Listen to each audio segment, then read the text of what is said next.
Hello, and welcome to another update video on ADA. Well, I'm here on the weekly time frame at the moment. It's best to keep it rather simple with ADA at the moment. The trend is clearly still down.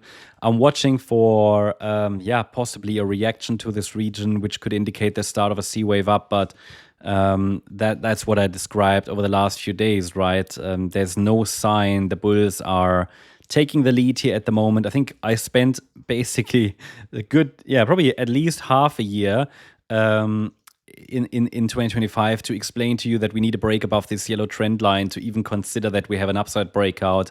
None of that happened. This would be our confirmation. Yeah. But unfortunately, the bulls have not been able to break above this trend line. So there was never this breakout signal, really. And the problem that I have with this chart is that from the 2023 low, the market really only bounced in 3 waves. Yep, it was significant, from round about 20 cents all the way up to $1.20, $1.30 actually, but not in an impulsive structure.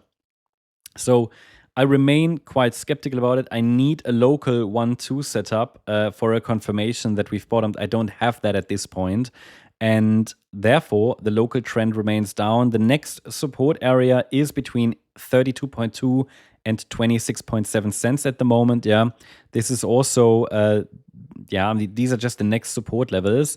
Whereas from a bullish point of view, ideally, the market would avoid a break below 32.2 cents.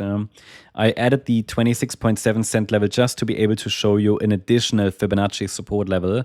And in addition to that, what do we observe? We are watching the VRVP volume profile. You see that the point of control in this particular visible range is at 41 cents. Is it coincidence that we start to see a small bounce? Probably not, but so far, there is no really meaningful signal that a meaningful low has formed. But obviously, we've got the point of control there. We are in a support area.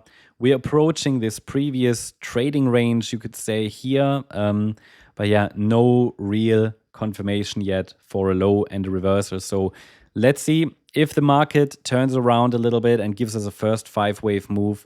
That would be the signal that the C wave up has started, but it would have to be 5 waves in wave 1.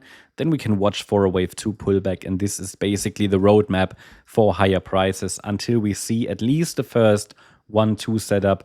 The pressure for now remains downward.